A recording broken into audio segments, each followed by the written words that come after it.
pour l'anniversaire de mariage de mes parents, je leur ai offert une boîte mystérieuse, mais à ma grande stupeur, ma mère l'a mise de côté et m'a insulté en me traitant de parasite incapable de vivre seul.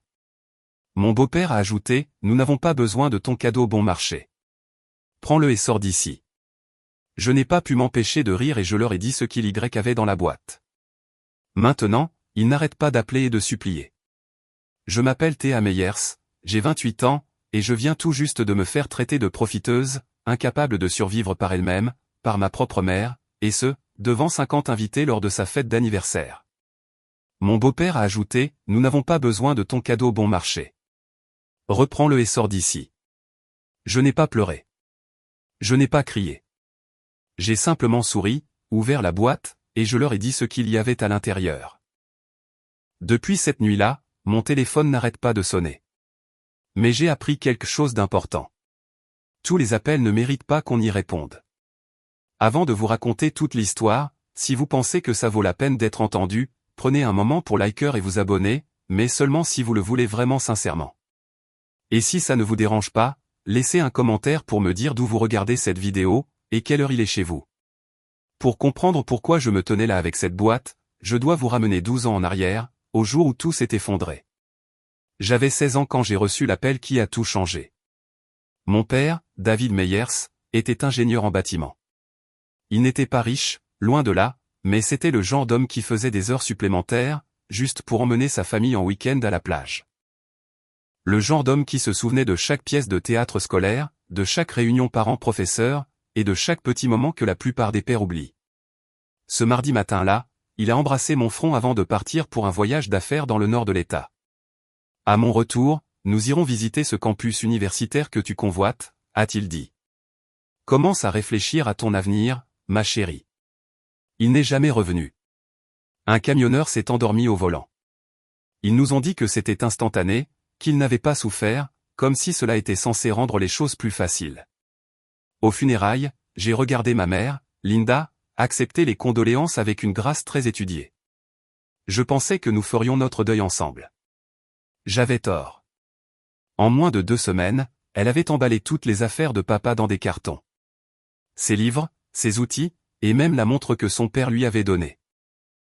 Elle ne m'a pas demandé si je voulais garder quelque chose. Pas une seule chose. J'ai découvert pourquoi lorsque je l'ai entendue au téléphone un soir, la voix basse, mais indéniablement excitée. L'argent de l'assurance est arrivé, disait-elle. Je peux enfin recommencer à zéro. Recommencer à zéro. Comme si les 16 dernières années n'avaient été qu'un brouillon, qu'elle était prête à froisser et à jeter. Ce que je ne savais pas à l'époque, et ce qu'il m'a fallu des années pour reconstituer, c'est que ma mère avait déjà rencontré quelqu'un d'autre, un homme nommé Richard Thornton. Et d'après ce que j'ai appris plus tard, leur relation avait commencé au moins 6 mois avant l'accident de mon père.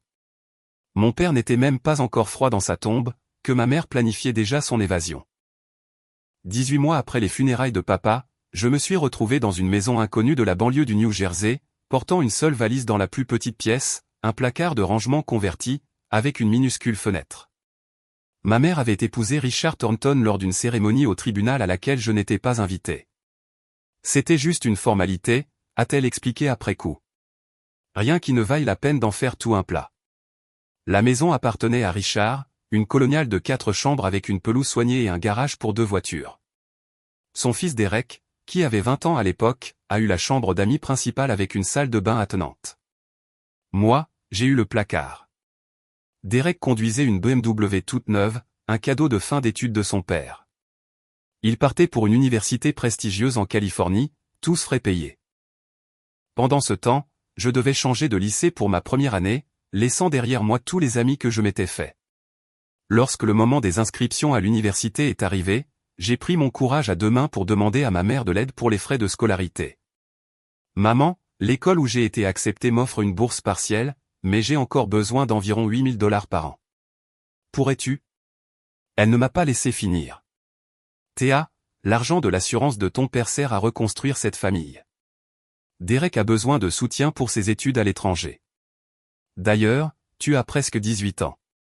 Tu devrais apprendre à voler de tes propres ailes.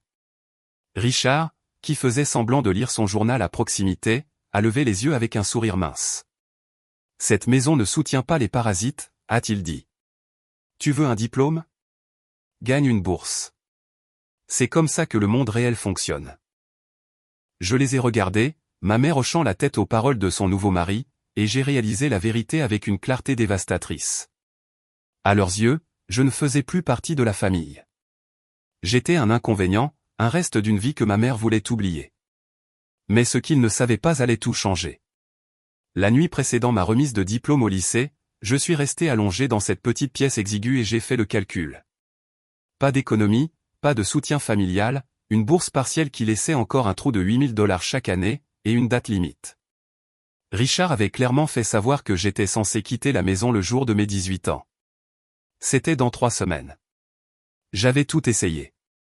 Des emplois à temps partiel au centre commercial, du tutorat pour des élèves plus jeunes, supplier ma mère pour juste une conversation, une vraie conversation sur mon avenir.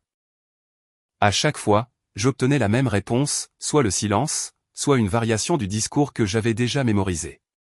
Nous avons des responsabilités envers cette famille, Théa. L'éducation de Derek coûte cher. Tu dois apprendre l'indépendance. L'indépendance? Comme s'il me faisait une faveur en m'abandonnant. Cette nuit-là, en fixant le plafond taché d'eau, j'ai senti le poids de tout cela m'écraser. Si j'abandonnais maintenant, je deviendrais exactement ce qu'ils croyaient déjà que j'étais, un échec, un fardeau, quelqu'un qui ne pouvait pas s'en sortir seul. Mais comment leur prouver qu'ils ont tort quand on n'a rien? Mon téléphone a vibré sur la table de nuit. J'ai jeté un coup d'œil à l'écran. Un numéro inconnu avec un indicatif de Boston. Pendant un instant, j'ai failli l'ignorer.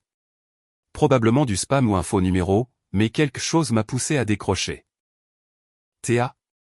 Une voix de femme, chaleureuse et prudente à la fois.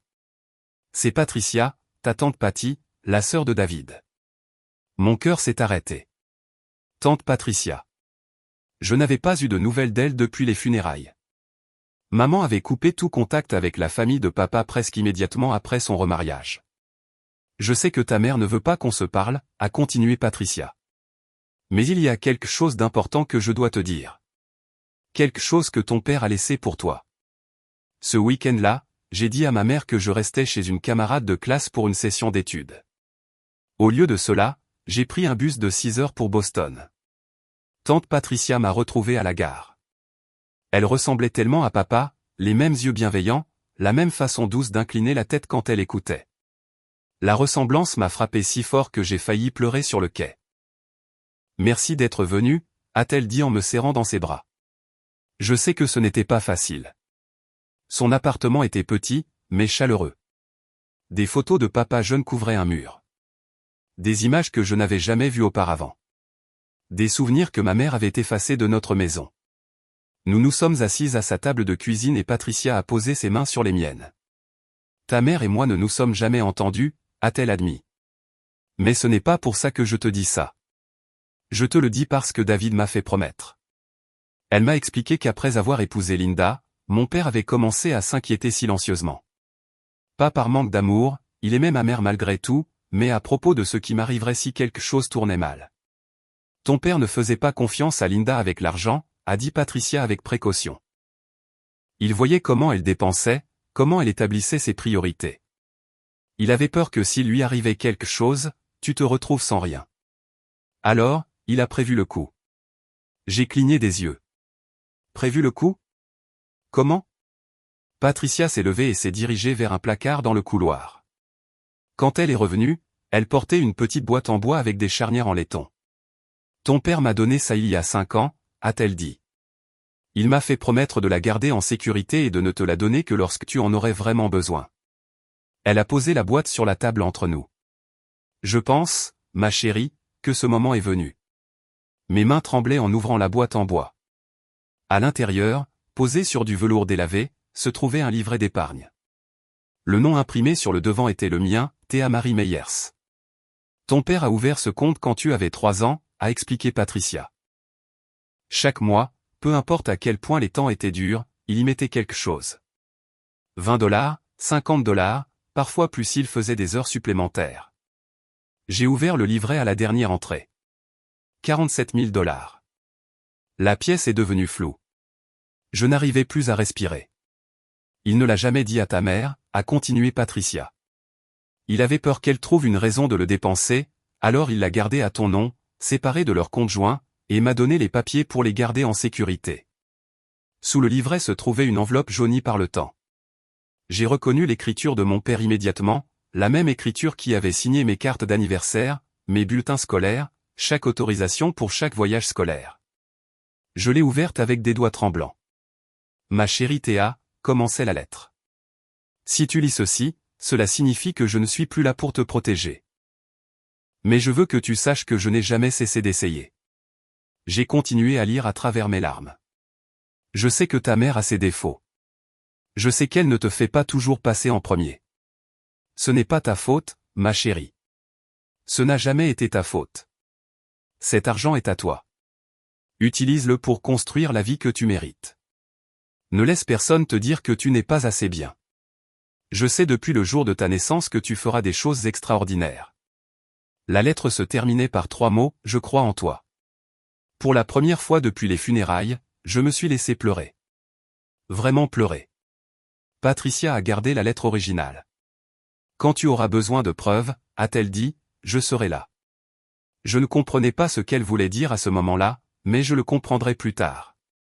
Je suis revenu dans le New Jersey avec un secret brûlant dans ma poitrine.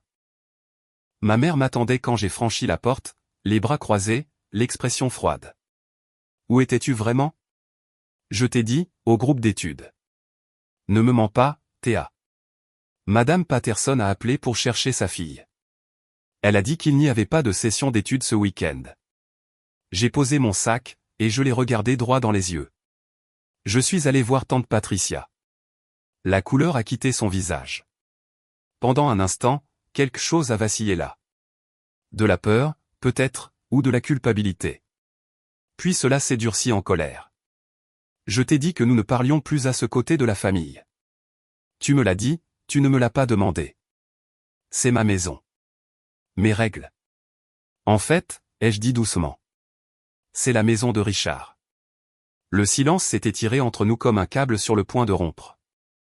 Richard est apparu dans l'embrasure de la porte, attiré par nos voix. Qu'est-ce qui se passe ici? Elle est allée à Boston, a dit ma mère, pour voir la sœur de David. La lèvre de Richard s'est retroussée. Celle qui ne pouvait pas garder ses opinions pour elle au mariage où elle n'était pas invitée. Il s'est approché.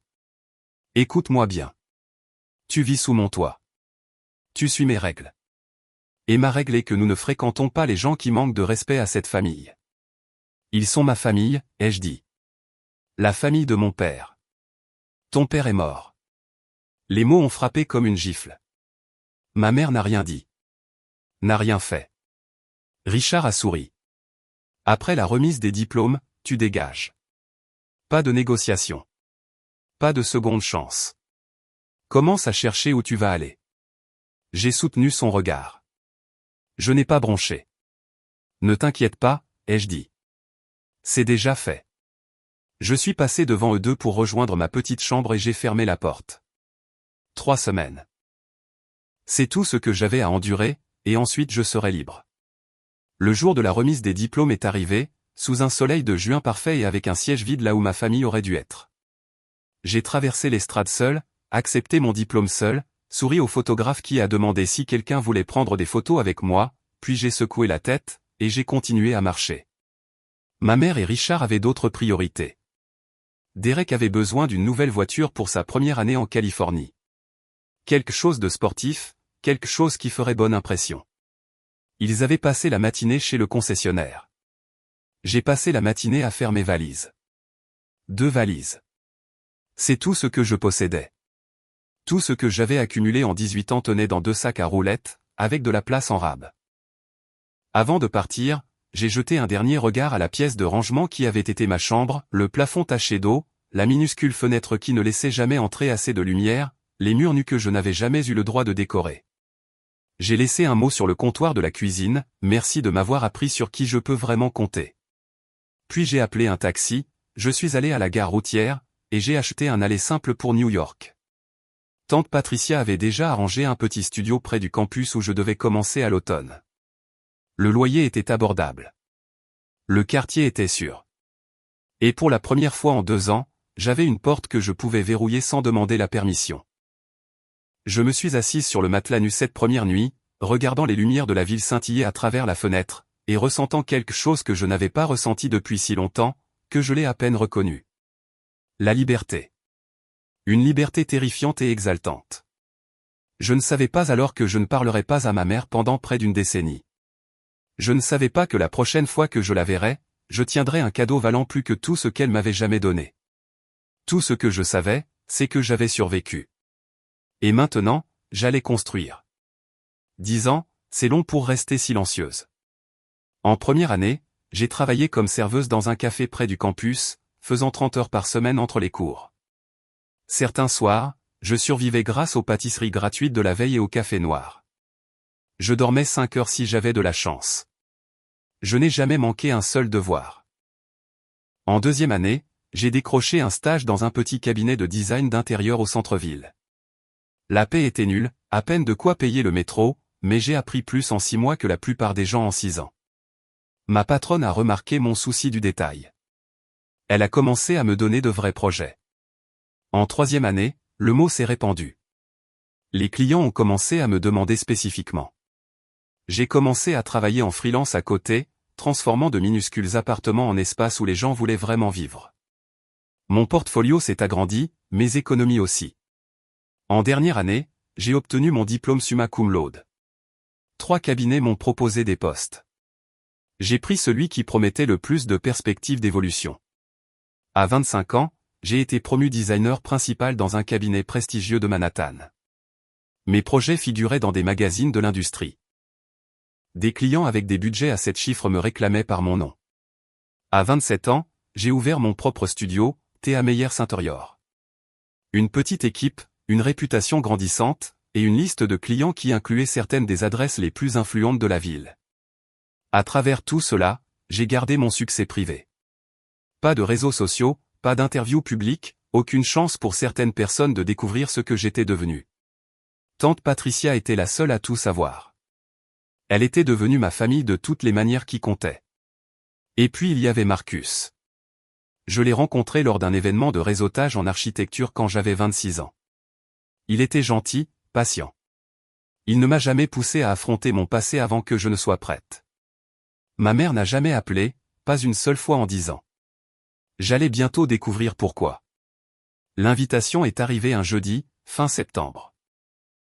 J'ai failli la jeter, pensant que c'était une publicité. Une de ces demandes de gala de charité sur papier glacé qui atterrissent chez quiconque possède un code postal à Manhattan. Mais l'adresse de l'expéditeur m'a fait m'arrêter. Résidence Thornton, Cedar Grove, New Jersey. À l'intérieur se trouvait une carte épaisse couleur crème, avec des lettres argentées en relief, vous êtes cordialement invité à célébrer le 15e anniversaire de mariage de Linda et Richard Thornton. 15 ans. Ma mère était mariée à cet homme depuis 15 ans, et c'était la première fois qu'elle me contactait. J'ai appelé tante Patricia ce soir-là. J'ai reçu quelque chose d'étrange par la poste aujourd'hui. Quand je lui ai dit, elle est restée silencieuse un long moment. J'ai entendu des choses, a dit Patricia avec précaution. Par de vieux amis du quartier. Les affaires de Richard ne vont pas très bien. Une histoire d'expansion ratée. Ils ont dû faire des coupes. Donc, ils sont suffisamment en difficulté pour que les gens les remarquent. Ta mère a été moins généreuse avec ses apparitions caritatives ces derniers temps. L'adhésion au country club est apparemment remise en question. J'ai fixé l'invitation sur le comptoir de ma cuisine. Tu penses que c'est pour ça qu'ils veulent que je vienne? Je pense que ta mère n'a jamais rien fait sans raison. Elle avait raison. Linda Meyers, Linda Thornton maintenant, fonctionnait par calcul. Si elle tendait un rameau d'olivier après une décennie de silence, ce n'était pas parce que je lui manquais. C'était parce qu'elle voulait quelque chose. Qu'est-ce que tu vas faire? A demandé Patricia. J'ai repris l'invitation, passé mon pouce sur le lettrage en relief. Je vais y aller. Tu es sûr? Pas pour elle. Pour moi. J'ai besoin de clore ce chapitre. Patricia a fait une pause. Si tu as besoin de renfort, j'ai toujours la lettre de ton père. Je n'avais pas oublié. Je n'oublierai jamais. Dans les semaines précédant la fête, je me suis surprise à faire quelque chose que je n'avais pas prévu. J'ai acheté un cadeau. Marcus m'a regardé l'emballer à notre table à manger. Une boîte élégante recouverte de papier de soie bleu marine, finie avec un ruban argenté. Son expression oscillait entre confusion et inquiétude. Tu leur apportes vraiment quelque chose? Je sais ce que ça a l'air. Aide-moi à comprendre alors. Ces gens t'ont traité comme une moins que rien. Ils t'ont jeté dehors. 10 ans de silence et maintenant tu leur achètes un cadeau. J'ai lissé le ruban avec soin, alignant le nœud. Ce n'est pas à propos d'eux. C'est à propos de qui je veux être. À l'intérieur de la boîte se trouvait une unique clé sur un coussin de velours. En dessous, un titre de propriété. Un appartement de 2 chambres dans un quartier calme de Manhattan. Pas accent grave l'œil, mais solide. Sûr. Le genre d'endroit où quelqu'un pourrait recommencer à zéro. 450 000 $. De l'argent que j'avais gagné moi-même. Dollar par dollar, nuit blanche après nuit blanche. Je voulais lui donner une chance, ai-je expliqué. Une vraie chance. Si elle a changé, s'il y a une partie d'elle qui regrette ce qui s'est passé, cela pourrait être un nouveau départ. Marcus m'a pris la main. Et si elle n'a pas changé? Alors au moins je saurais que j'ai essayé. Il n'a pas discuté. C'était l'une des choses que j'aimais chez lui. La nuit avant la fête, j'ai glissé quelque chose dans ma pochette. Une copie de la lettre de mon père ainsi que des documents montrant l'historique du compte d'épargne. La preuve que tout ce que j'avais, je l'avais construit sur les fondations qu'il m'avait données. Pas volé, pas emprunté, à moi. J'espérais ne pas en avoir besoin. Mais j'avais appris il y a longtemps que l'espoir et la préparation ne sont pas la même chose. Ce que je ne savais pas, c'est que je marchais vers quelque chose de bien pire que ce que j'avais imaginé. Permettez-moi de faire une pause ici juste une seconde. Je suis vraiment curieuse. Si vous étiez à ma place, seriez-vous allé à cette fête? Écrivez, oui, dans les commentaires si vous les auriez affrontés de face, ou, non, si vous pensez que j'aurais dû rester loin. Et si vous appréciez cette histoire jusqu'à présent, appuyez sur le bouton j'aime pour que je sache qu'il faut continuer. D'accord, revenons à cette nuit-là. Le country club ressemblait exactement à ce dont je me souvenais d'après les photos que ma mère postait avant d'arrêter de poster quoi que ce soit. Des lustres en cristal tombant de plafond voûté. Des tables habillées de lin blanc. Un quatuor à cordes jouant doucement dans un coin. Environ 50 invités déambulant avec des flûtes de champagne, leur rire résonnant sur les sols en marbre.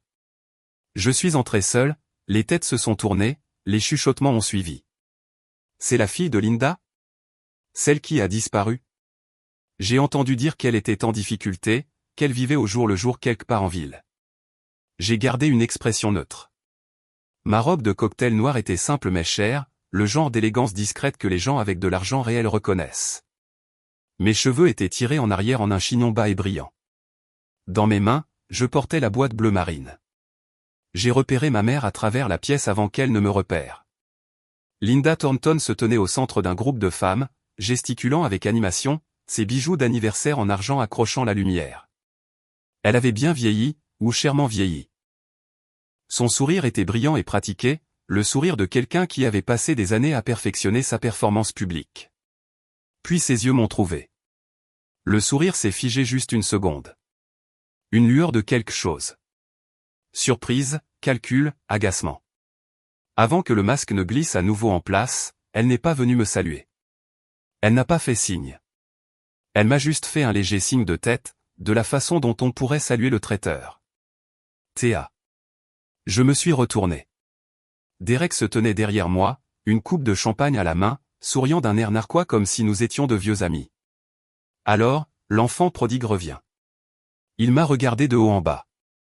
Venu mendier des miettes? J'ai soutenu son regard calmement. J'ai été invité. Bien sûr que tu l'as été. Il s'est approché. Un conseil, ne t'affiche pas. Personne ici ne se soucie de toi. J'ai souri légèrement. Alors personne ne devrait être dérangé si je reste. Derek n'avait pas changé. 32 ans et toujours en train de profiter de l'argent de son père. Ce qu'il en restait en tout cas. J'avais fait mes recherches. Le diplôme californien n'avait mené à rien. Il avait enchaîné les emplois de consultant, tous plus vagues les uns que les autres, avant de revenir à la maison pour travailler pour Richard dans un poste de direction inventé de toutes pièces. Laisse-moi deviner, a-t-il dit en faisant tourner son champagne. Tu es là pour une aumône. Je suis là parce que j'ai reçu une invitation. C'est ça, a-t-il ri. Ma belle-mère a eu pitié de toi. Elle a dit que tu viendrais probablement avec quelque chose acheté chez l'armée du salut, mais que nous devrions être gracieux quand même. J'ai senti la brûlure familière de la colère, mais j'avais eu 10 ans pour apprendre à la contenir. C'est ce qu'elle a dit à tout le monde? Entre autres choses? Derek s'est penché d'un air conspirateur. Que tu ne pouvais pas garder un emploi. Que tu blâmais tout le monde pour tes problèmes. Que tu es pratiquement sans abri. C'était donc ça le récit. Ma mère avait passé une décennie à me dépeindre comme un exemple à ne pas suivre. La fille ingrate qui ne pouvait pas survivre par elle-même. Intéressant, ai-je dit calmement. Qu'est-ce qui est intéressant? Qu'elle parle de moi alors qu'elle ne m'a pas appelé depuis 10 ans. Le sourire de Derek a légèrement vacillé. Peu importe. Ne fais pas de scène, c'est tout. Il a fait un signe de tête vers le cadeau dans mes mains. Et ne t'attends pas à ce que quelqu'un soit impressionné par quoi que ce soit que tu as là. Nous savons tous que tu ne peux rien te permettre de décent. J'ai pensé à lui dire, j'ai pensé à regarder son visage changer quand il réaliserait exactement qui j'étais devenu. Mais pas encore, pas comme ça. Excuse-moi, ai-je dit. Je dois aller féliciter les heureux époux. Je suis passé devant lui en direction de la table principale où ma mère trônait comme une reine surveillant sa cour. La boîte semblait plus lourde à chaque pas. La table semblait silencieuse à mon approche. Richard était assis à la droite de ma mère, buvant un whisky. Son visage s'était durci au fil des ans, des rides plus profondes, un pli permanent entre les sourcils. Le regard qu'il m'a lancé était le même que celui qu'il portait le jour où il m'avait dit de partir. Je me suis arrêté devant eux et j'ai posé la boîte sur la table. Joyeux anniversaire, maman. Ma mère a jeté un coup d'œil au cadeau comme s'il risquait de la mordre. Puis elle s'est tournée vers les femmes à côté d'elle, un groupe d'habitués du country club en paire les robes de créateur, et Harry. Oh, regardez. Ma fille a décidé de se montrer après tout. Les femmes ont échangé des regards, des sourires polis qui n'atteignaient pas leurs yeux. C'est une jolie boîte, a proposé l'une d'elles. Ma mère ne l'a pas touchée. Je suis sûr que c'est très attentionné. Elle a insisté sur le mot comme si c'était une blague. Théa n'a jamais été très douée avec les cadeaux, ou l'argent, ou la planification en général, vraiment. Richard a reniflé. Tu te souviens de ce Noël où elle nous a donné ces cadres photos faits maison? Des rires ont parcouru la table. Qu'est-ce qu'il y a dedans? A demandé une autre femme. Ma mère a haussé les épaules de manière théâtrale, poussant la boîte sur le côté. Probablement quelque chose d'un rayon de déstockage. C'est à peu près tout ce qu'elle peut se permettre ces jours-ci. Sa voix était plus forte maintenant. En représentation. Voici ma fille, tout le monde. Celle dont je vous ai parlé. Elle m'a désigné comme si j'étais une exposition. Elle n'a pas appelé depuis des années. N'a pas réussi à finir l'université correctement. Et maintenant elle débarque ici avec. Elle a fait un signe dédaigneux vers la boîte. Maman. Ne m'appelle pas maman. Ses yeux se sont durcis. Je sais pourquoi tu es là. Tu as entendu dire qu'on s'en sortait bien, et tu es venu chercher une aumône. Comme toujours. La pièce était devenue silencieuse. Des douzaines d'yeux nous regardaient. Tu es une parasite, Théa. Tu l'as toujours été. Richard s'est levé, sa chaise raclant bruyamment le sol. Il a attrapé la boîte et l'a poussée vers moi assez fort pour que je doive la rattraper contre ma poitrine. Nous n'avons pas besoin de ton cadeau bon marché. Sa voix portait à travers la pièce. Prends-le et sors d'ici. Et ma mère a hoché la tête avec approbation. Il a raison. Tu t'affiches. Le silence était absolu. Même le quatuor à cordes avait cessé de jouer. 50 paires d'yeux me brûlaient. Certains compatissants, certains curieux, certains simplement divertis par le spectacle. Je pouvais sentir mon cœur battre dans mes tempes, le poids de chaque jugement, chaque supposition, chaque mensonge que ma mère avait raconté sur moi m'écrasait. Une femme âgée près du fond a secoué légèrement la tête. Un serveur s'est figé au milieu d'un pas, bouteille de champagne à la main. Quelqu'un a chuchoté quelque chose qui ressemblait à « la pauvre petite ». Pendant un moment, j'ai revu mon moi de 16 ans debout dans ce couloir, s'entendant dire qu'il n'y avait pas d'argent pour son éducation. J'ai revu mon moi de 18 ans portant 2 valises vers la porte. J'ai vu chaque version de moi à qui on avait dit qu'elle n'était pas assez, qu'elle ne serait jamais assez. Puis j'ai senti autre chose monter. Quelque chose qui s'était construit pendant 12 ans. Le calme. J'ai regardé ma mère, Richard, la foule d'étrangers qui pensaient connaître mon histoire. Et j'ai ri. Pas avec amertume, pas pour me moquer.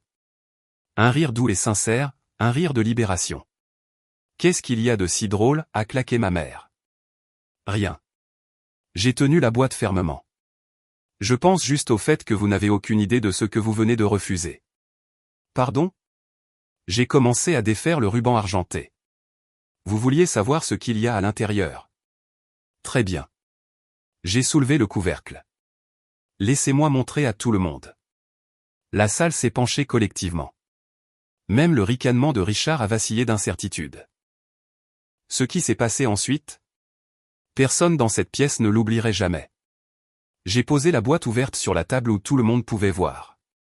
À l'intérieur, reposant sur un coussin de velours bleu marine, se trouvait une unique clé en argent. En dessous, pliée avec précision, se trouvait une liasse de documents officiels. J'ai soulevé la clé en premier, la laissant accrocher la lumière. Ceci, ai-je dit, ma voix ferme, est la clé d'un appartement de 2 chambres à Manhattan. Upper West Side, immeuble avec portier. Bonnes écoles à proximité. Des murmures ont parcouru la foule. J'ai déplié les documents, je les ai tenus en l'air. Voici l'acte de propriété, entièrement payé. Pas d'hypothèque. J'ai fait une pause. Évalué à environ 450 000 $. La bouche de ma mère s'est ouverte, fermée, ouverte à nouveau. J'allais te le donner. J'ai regardé directement ma mère. Un endroit où tu pourrais aller si jamais tu avais besoin d'un nouveau départ. Un cadeau de ta fille. La femme à côté de ma mère, quelqu'un que je ne reconnaissais pas, a eu le souffle coupé de manière audible. Toi? Où as-tu eu de l'argent comme ça? La voix de Linda avait perdu sa qualité de performance. Maintenant, elle était juste brute. Je l'ai gagnée. En faisant quoi? En dirigeant ma propre entreprise, Thea Meyer Interior. Nous nous spécialisons dans le design résidentiel haut de gamme. J'ai laissé l'information s'installer. Vous avez peut-être vu notre travail présenté dans Architectural Digest au printemps dernier. Les chuchotements sont devenus plus forts. Un homme près du bar a sorti son téléphone, tapant rapidement. C'est impossible, a lâché Derek de quelque part derrière moi. Tu mens. Cherche sur Google. Le visage de Richard avait pris une teinte rouge alarmante. Ma mère avait l'air d'avoir reçu une gifle. Maman, tu as dit à tout le monde que j'étais en difficulté, ai-je continué, que je ne pouvais pas garder un emploi, que j'étais pratiquement sans abri. J'ai fait un geste vers la boîte. Est-ce que cela donne l'impression que je suis en difficulté? Personne n'a répondu. La première fissure était apparue dans l'histoire soigneusement construite par ma mère, et je n'avais pas encore fini. Le silence s'est étiré jusqu'à ce qu'une femme âgée s'avance, aux cheveux argentés, élégante, avec des yeux perçants qui ne manquaient rien. Je l'ai reconnue d'après les photos des funérailles que j'avais gardées. Eleanor Brooks, l'une des plus vieilles amies de mon père. Linda. Sa voix était fraîche et précise. Tu m'as dit que ta fille était au chômage, vivant de la générosité d'étrangers, qu'elle refusait de prendre tes appels. Ma mère a ouvert la bouche, mais rien n'est sorti. Madame Brooks, j'ai hoché la tête respectueusement vers elle. C'est bon de vous revoir. L'expression d'Eleanor s'est légèrement adoucie. Je suis heureuse de voir que tu t'en sors bien, Théa. Malgré ce qu'on m'a laissé croire. Un murmure a parcouru les invités. Plus de téléphones ont émergé. Je pouvais voir les gens chercher, lire, se montrer les écrans les uns aux autres. Elle est vraiment designer, a chuchoté quelqu'un. Il y a tout un site web. Je me suis retourné vers ma mère. Tu ne m'as jamais appelé, maman. Pas une seule fois en 10 ans. Alors, où as-tu eu tes informations sur ma vie? Silence. Tu ne les as pas eues, ai-je répondu pour elle. Tu as tout inventé. Tu as raconté aux gens l'histoire qui te faisait passer pour la victime. Je protégeais la réputation de notre famille en mentant à propos de ta fille. Eleanor a croisé les bras. Linda, est-ce vrai? Tu as fabriqué des histoires sur ton propre enfant?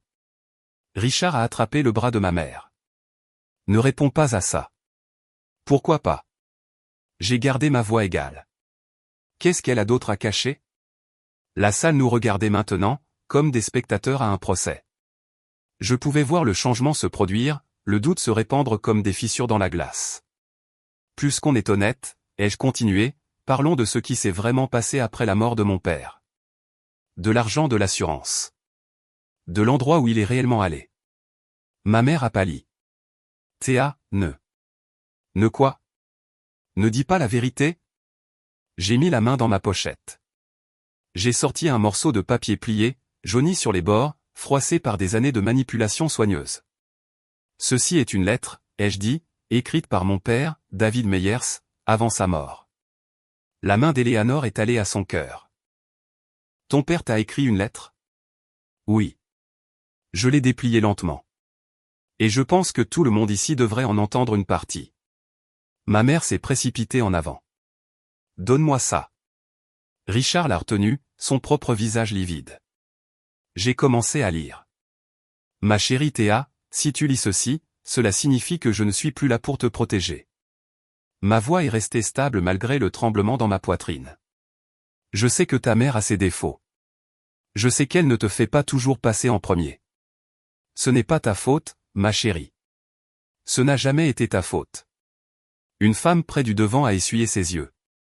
J'ai mis de l'argent de côté pour toi, séparé de tout ce à quoi ta mère peut accéder. Utilise-le pour construire la vie que tu mérites.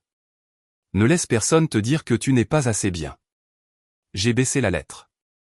Mon père savait. J'ai regardé ma mère. Il savait que s'il lui arrivait quelque chose, tu ne prendrais pas soin de moi. Alors, il a pris d'autres dispositions. David a écrit ça. La voix d'Eleanor était à peine au-dessus d'un murmure. Linda, tu m'as dit qu'il n'avait rien laissé pour Théa, que l'assurance couvrait à peine les funérailles. Ma mère n'a rien dit. Le versement de l'assurance s'élevait à plus de 200 000 $, ai-je dit doucement. Je n'en ai jamais vu un centime. C'est allé dans cette maison, l'éducation de Derek, une nouvelle voiture, une adhésion au country club. Le murmure de la foule était devenu un grondement sourd. Richard a tiré ma mère contre lui, chuchotant avec urgence. Elle ressemblait à une femme regardant son monde soigneusement construit s'effondrer. Pour la première fois en 12 ans, elle n'avait pas de scénario. Je dois faire une pause ici un instant. Pouvez-vous deviner comment ma mère a réagi à tout cela? Laissez votre prédiction dans les commentaires. J'adorerais voir si quelqu'un devine juste. Et si cette histoire vous touche personnellement, appuyez sur ce bouton j'aime. Cela aide vraiment plus de gens à trouver ces vidéos, surtout ceux qui pourraient avoir besoin d'entendre ça. Maintenant, voici ce qui s'est passé ensuite. Ma mère s'est reprise plus vite que je ne l'avais prévu. Des larmes ont jailli dans ses yeux. Les mêmes larmes que je l'avais vue invoquer d'innombrables fois auparavant quand elle avait besoin de sympathie. Théa, ma chérie. Sa voix s'est brisée parfaitement. Je suis tellement désolé. Je ne savais pas. Je n'avais pas réalisé à quel point je t'avais blessé. Elle a tendu la main vers la boîte. Laisse-moi réparer ça. Nous pouvons recommencer. Je suis ta mère. J'ai retiré la boîte avant que ses doigts ne puissent la toucher. Non. Le mot a flotté dans l'air. Que veux-tu dire, non? Les larmes ont séché instantanément, remplacées par quelque chose de plus tranchant. J'ai apporté ce cadeau pour quelqu'un qui le méritait, quelqu'un qui pourrait réellement vouloir une vraie relation. J'ai fermé le couvercle avec un clic doux. Tu n'es pas cette personne. Tu ne peux pas me faire ça. Sa voix est montée. Pas devant tout le monde. Tu l'as fait en premier. La salle était devenue mortellement calme. Il y a 5 minutes, tu m'as traité de profiteuse devant chaque personne ici. J'ai dit. Tu leur as dit que j'étais sans valeur, que je ne pouvais pas survivre seul. Tu leur racontes ça depuis 10 ans. C'était différent. Comment? J'ai coincé la boîte sous mon bras. Tu m'as humilié publiquement. Tu as menti à mon sujet publiquement. Et maintenant, tu veux ce que j'ai. Ce n'est pas comme ça que fonctionne une famille. Eleanor s'est rapprochée, observant l'échange avec un mélange de fascination et de quelque chose ressemblant à du respect. Si je suis honnête, ai-je continué, Je suis venu ici en espérant que tu avais changé, en espérant qu'il y avait une version de toi qui voulait réellement une fille, pas une cible. Le masque de ma mère a entièrement glissé. Une pure fureur flamboyait en dessous. Espèce de petite ingrate. Je suis reconnaissante, je l'ai coupé. Reconnaissante d'avoir appris tôt exactement qui tu es. Je me suis tourné vers la porte. Cet appartement ira à quelqu'un qui m'aime vraiment. Richard a bloqué mon chemin avant que j'atteigne la sortie. Maintenant, attendez. Sa voix était passée à quelque chose de presque amical. Le ton d'un vendeur sentant une affaire lui échapper. Ne soyons pas hâtifs. Nous sommes une famille. Les familles ont des désaccords. Nous ne sommes pas une famille. Vous avez rendu cela clair il y a 17 ans. Des choses ont été dites sous le coup de l'émotion. Vous m'avez dit que votre maison ne soutenait pas les parasites. J'ai croisé son regard sans broncher. Alors, je suis parti et j'ai construit la mienne. Pourquoi vous plaignez-vous maintenant? Derek est apparu à l'épaule de son père. Écoute, je sais que nous n'avons pas toujours. Il s'est tu, cherchant des mots dont il n'avait jamais eu besoin auparavant. Mais c'est fou. Tu ne peux pas juste partir avec un appartement d'un demi-million de dollars. Je peux faire ce que je veux avec mon argent. C'est juste. Derek a ri nerveusement. Allez. On est pratiquement frères et sœurs. Nous sommes des étrangers qui ont partagé une maison pendant 2 ans. Et dans cette maison, tu as tout eu. J'ai eu un placard. Richard a essayé encore. Et si on en parlait comme des adultes? Peut-être qu'il y a un arrangement. Je ne suis pas intéressé par les arrangements. Je suis passé devant eux deux. Ma mère s'était levée de sa chaise, le maquillage coulant là où les larmes avaient ruisselé. De vraies larmes maintenant, peut-être. Ou juste une meilleure performance. Théa. Sa voix s'est brisée. Théa, s'il te plaît. J'ai fait des erreurs. Je le sais. Donne-moi juste une chance. Je me suis arrêté à la porte, je me suis retourné une dernière fois. Tu as eu des chances, maman. 17 ans de chance. Tu t'es choisi toi-même à chaque fois. J'ai regardé la salle pleine de témoins, leurs visages choqués, leurs conversations chuchotées, leurs téléphones toujours serrés dans des mains manucurées. Quand tu seras prête pour une vraie relation, une relation basée sur le respect, pas sur ce que tu peux obtenir de moi. Tu as mon numéro. Je suis sorti dans la nuit fraîche d'octobre. La porte s'est refermée derrière moi comme un point final. Marcus m'attendait quand je suis rentré à la maison. Il n'a pas posé de questions au début, il a juste passé ses bras autour de moi et m'a tenu pendant que l'adrénaline s'évacuait lentement. Comment te sens-tu? J'y ai pensé. J'ai vraiment considéré la question. Libre. Il a souri. Bonne réponse. Mon téléphone a commencé à vibrer avant même que je n'ai enlevé mon manteau. Puis il n'a pas arrêté. 47 appels manqués de ma mère. 12 de Richard. 8 de Derek. Des numéros que je ne reconnaissais pas, probablement des invités de la fête qui avaient obtenu mes coordonnées d'une manière ou d'une autre. Les SMS affluaient les uns après les autres. Théa, s'il te plaît, rappelle-moi. Nous devons parler. Je suis tellement désolé. Je ne pensais rien de tout ça. Tu ne peux pas faire ça à ta propre mère. Appelle-moi, s'il te plaît. Marcus a regardé l'écran s'allumer encore et encore. Tu vas répondre à l'un d'eux. Pas ce soir. J'ai mis le téléphone en silencieux et je l'ai posé face contre le comptoir. Peut-être pas jamais. Nous avons commandé à emporter et manger sur le canapé pendant que la ville scintillait à l'extérieur de nos fenêtres. Mon téléphone s'allumait périodiquement dans ma vision périphérique, une impulsion persistante de désespoir que je ne me sentais plus obligé de reconnaître. Qu'est-ce qui se passe maintenant? A demandé Marcus. Je ne sais pas, je me suis penché contre lui, me laissant enfin sentir à quel point j'étais épuisé. Je leur ai donné la vérité. Ce qu'ils en font est leur problème. Et l'appartement? J'ai souri. J'ai quelqu'un en tête. Pour la première fois en 12 ans, le poids que je portais, la conscience constante et écrasante d'être indésirable par les personnes qui étaient censées m'aimer le plus, semblait plus léger. Peut-être qu'il ne disparaîtrait jamais complètement. Mais ce soir, en regardant les lumières de la ville avec quelqu'un qui m'avait choisi librement, c'était assez. Plus qu'assez. Les retombées sont arrivées par morceaux au cours de la semaine suivante. Tante Patricia a appelé la première, contenant à peine sa satisfaction. Tu ne devineras jamais ce que j'ai entendu. Eleanor Brooks, il s'est avéré, avait un cercle social assez large. Dès le lundi matin, l'histoire de la fête d'anniversaire s'était répandue dans tous les groupes de femmes, comités de charité et salles à manger de country club dans un rayon de 80 km. Linda a essayé de limiter les dégâts. Patricia a rapporté, elle a dit à tout le monde que tu avais mal compris. Que la lettre n'était pas réelle. Que tu avais toujours été difficile. Est-ce que quelqu'un l'a cru? Pas après que 3 invités différents ont confirmé avoir cherché ton entreprise sur Google pendant la fête. La voix de Patricia portait une note de satisfaction sombre. Ton site web a reçu 1500 visiteurs cette nuit-là seulement. Les conséquences professionnelles ont suivi.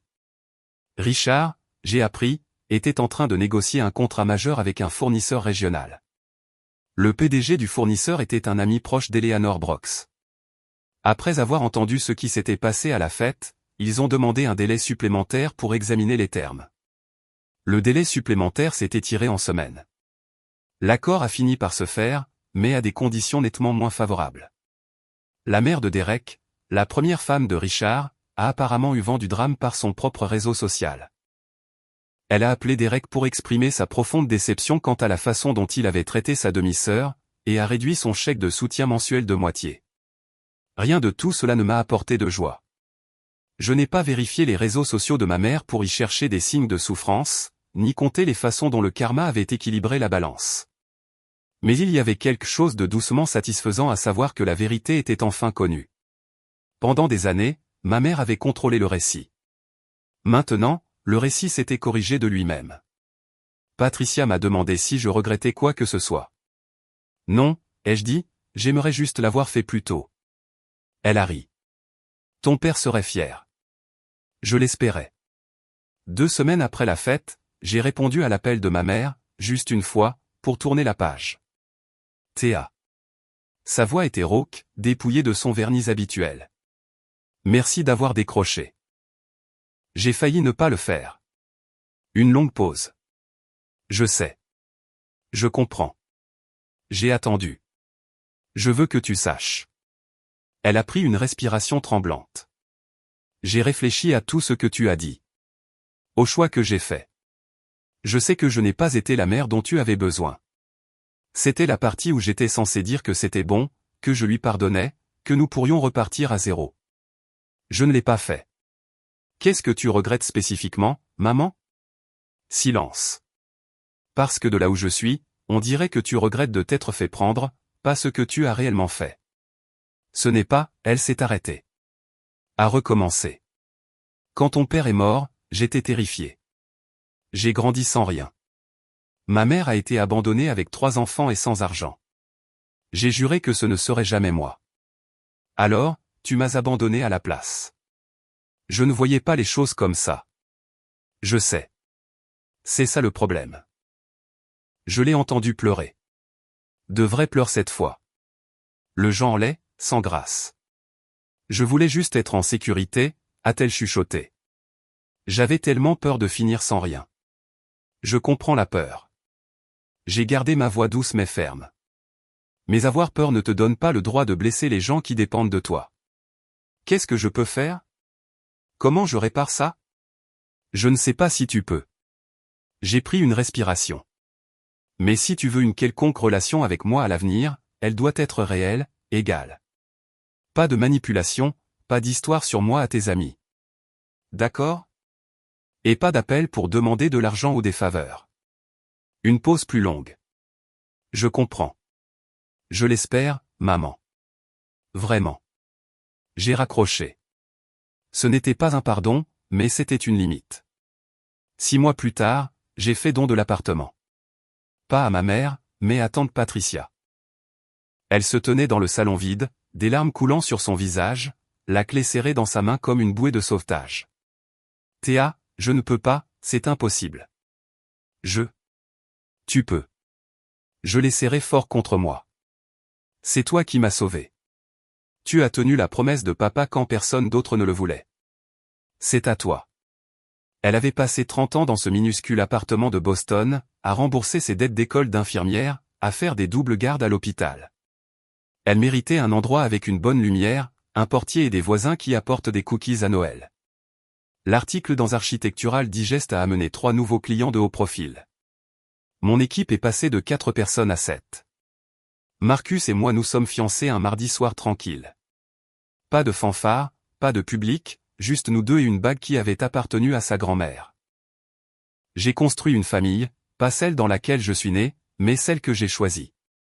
Patricia, Marcus, ma colocataire d'université qui m'avait laissé dormir sur son sol pendant les années difficiles. Ma première patronne qui avait cru en moi avant que je ne croie en moi-même. Ma mère appelait une fois par mois. De courtes conversations, superficielles. Elle n'a plus jamais posé de questions sur l'appartement. Les affaires de Richard se sont stabilisées finalement. Derek a obtenu un vrai travail selon la rumeur, quelque chose dans la vente.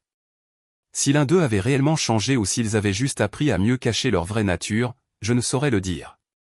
Ça n'avait plus d'importance. J'avais passé tant d'années à attendre que ma mère m'aime de la façon dont j'en avais besoin, qu'elle me choisisse, à prouver que je valais quelque chose. Ce que j'ai finalement compris, c'est que je posais la mauvaise question depuis le début. La vraie question n'était pas de savoir si je méritais d'être aimé. C'était de savoir si elle en était capable. Parfois, tard le soir, j'écris des lettres que je n'enverrai jamais. Celle-ci est adressée à une jeune fille de 16 ans debout dans un couloir, s'entendant dire qu'elle ne vaut pas un investissement de $8000. Cher Théa, je sais que tu as peur en ce moment. Je sais que tu es allongé dans cette petite pièce avec le plafond taché, te demandant si tout le monde a raison à ton sujet. Si tu es vraiment aussi inutile qu'ils te le font sentir. Tu ne le es pas. Les gens qui étaient censés te protéger se sont choisis eux-mêmes à la place. C'est leur échec, pas le tien. Leur incapacité à aimer ne signifie pas que tu es impossible à aimer. Tu vas survivre à ça. Plus que survivre, tu vas construire quelque chose de magnifique à partir des décombres. Ce ne sera pas facile. Il y aura des nuits où tu pleuras jusqu'à t'endormir, et des matins où tu ne seras pas sûr de pouvoir continuer. Continue quand même. Un jour, tu te tiendras dans une pièce pleine de gens qui croient le pire à ton sujet, et tu leur diras la vérité sans broncher. Tu partiras la tête haute et le cœur intact. Et tu comprendras enfin que leur approbation n'a jamais été ce dont tu avais besoin. Ce dont tu avais besoin, c'était la permission de croire en toi-même. Papa te l'a déjà donné. Le reste dépend de toi. Je ferme le journal et je regarde par la fenêtre la ville étendue sous moi. Le soleil se lève sur Manhattan, rose et or, et plein de promesses. Mon père avait raison. J'ai volé haut, non pas à cause de l'argent qu'il m'a laissé, mais parce qu'il m'a appris à quoi ressemble le véritable amour. Patient, désintéressé, inconditionnel. C'est l'héritage qui compte. Pas des dollars sur un compte, mais la certitude profonde que je suis digne d'être bien aimé. J'ai appris ça d'un homme qui est parti depuis 12 ans. Et je le porte avec moi chaque jour. C'est mon histoire. Si vous êtes dans une relation où vous vous sentez diminué, rejeté, ou qu'on vous fait croire que vous n'êtes pas assez, je veux que vous sachiez quelque chose. Vous avez le droit de poser des limites. Vous avez le droit de partir. Et vous n'avez besoin de la permission de personne pour vous aimer vous-même. Si cela a résonné en vous, laissez un commentaire. Je lis chacun d'entre eux. Abonnez-vous et appuyez sur la cloche si vous voulez plus d'histoires comme celle-ci. Vérifiez la description pour des vidéos similaires. Merci d'être resté jusqu'à la fin. Je vous verrai dans la prochaine vidéo.